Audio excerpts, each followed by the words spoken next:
ప్రపంచ స్థాయి semiconductor, deep tech, AI రంగాలకు హైదరాబాద్ విశ్వసనీయ గమ్యస్థానంగా ఎదిగిందన్నారు బీఆర్ఎస్ వర్కింగ్ ప్రెసిడెంట్ మాజీ మంత్రి కేటీఆర్. హైదరాబాద్లో కండు ఏఐ ఇండియా చిప్ డిజైన్ హెడ్ క్వార్టర్స్ను ఆయన ప్రారంభించారు. 10 ఏళ్లలో తమ ప్రభుత్వం అనుసరించిన దూరదృష్టి విధానాల ఫలితంగానే అనేక కంపెనీలు హైదరాబాద్ను తమ గమ్యస్థానంగా ఎంచుకుంటున్నాయన్నారు. కండు ఏఐ తన ఇండియా చిప్ డిజైన్ హెడ్ క్వార్టర్స్ను హైదరాబాద్లో ఏర్పాటు చేయడం నగర ప్రతిష్టను మరింత పెంచుతుందని కేటీఆర్ అన్నారు.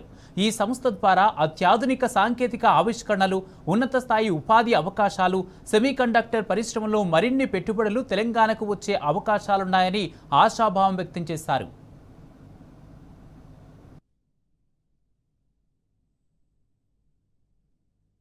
సంస్థ దీర్ఘకాలిక వ్యూహంలో భాగంగానే ఇండియా చిప్ డిజైన్ హెడ్ క్వార్టర్స్ను హైదరాబాద్లో ఏర్పాటు చేశామని కండు ఏఐ సీఈఓ సృజన్ లింగా తెలిపారు. భవిష్యత్తులో స్థానిక ప్రతిభను మరింత ప్రోత్సహిస్తూ విశ్వవిద్యాలయాలు, పరిశ్రమలు ప్రభుత్వంతో కలిసి పనిచేస్తామన్నారు. హైదరాబాద్లో ప్రారంభమైన ఈ కేంద్రంలో chip design, verification, validation, firmware, software, systems engineering, customer support వంటి కీలక విభాగాలు పనిచేయనున్నాయి. దీంతో కండు ఏఐ గ్లోబల్ ఇంజనీరింగ్ నెట్వర్క్ మరింత బలోపేతం కావడంతో పాటు హైదరాబాద్ అంతర్జాతీయ సెమీకండక్టర్ హబ్గా తన స్థానాన్ని మరింత బలపరుచుకోనుంది.